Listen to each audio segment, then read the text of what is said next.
Hello, everyone.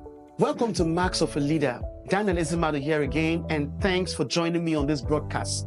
The Marksofaleader series is about identifying the different traits and attributes of genuine leaders. And like I said, there are so many attributes to talk about. So many attributes that sets a leader apart from others. And so far, I've been able to look at a couple of them.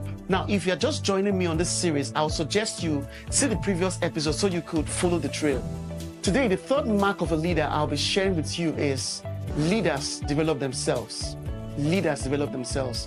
Previously, I made it clear that every genuine leader has three major tasks, which are: number one, catch the vision; number two, develop themselves to fit the profile of the visionary; and three, raising a group of people that will help translate this vision from the realm of the unseen to reality. From the last episode, I said catch the vision is a leader's first job. The second job, which is today's focus, is personal development, or what I call self-capacity building. Great leaders have a knack for constant self-improvement, and they do so for three major reasons. The first is through the power of imagination. They have this mental picture of the leader they want to become in terms of resourceful capacity, charisma, and intelligence. They keep stretching and challenging themselves until their physical personality fits the profile of the mental image they have about themselves. Secondly, leaders work on themselves daily because they understand that everything rises and falls on leadership. They know that their leadership level either improves or places a limitation on the lives of the people or organization they lead. In the book, 21 Irrefutable Laws of Leadership, Dr. John Maxwell calls it the law of the lead, which means the level of one's leadership growth determines the growth of other things.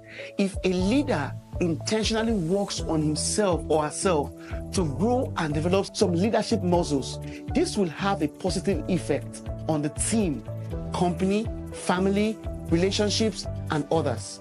In fact, I believe no organization, family, or business has ever grown beyond the lead of the leader. This is very important.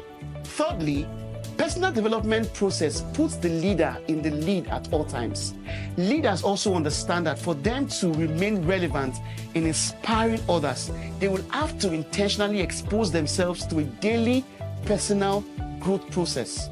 For a teacher to remain relevant before the students, he or she would have to be adequately prepared to inspire them by imparting sound knowledge and, of course, answering all their questions. So the question is, what is personal development? Personal development or personal growth is a constant push or challenge of oneself to become better than before. It is like stretching the body to achieve more than it did previously. If you're like me that likes going to the gym, I try as much as I can to go beyond the target of the previous day. For example, if I was on the treadmill for 30 minutes the previous day, I would stretch the body with an additional 5 minutes or more the following day. This is how personal development works. You just keep breaking new records or standards you set for yourself.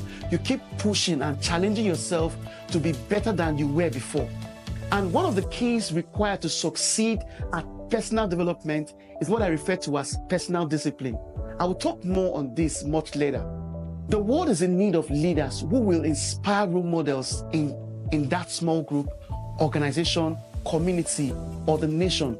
If that person is you, then you should be ready to embrace the rigorous process of daily personal development.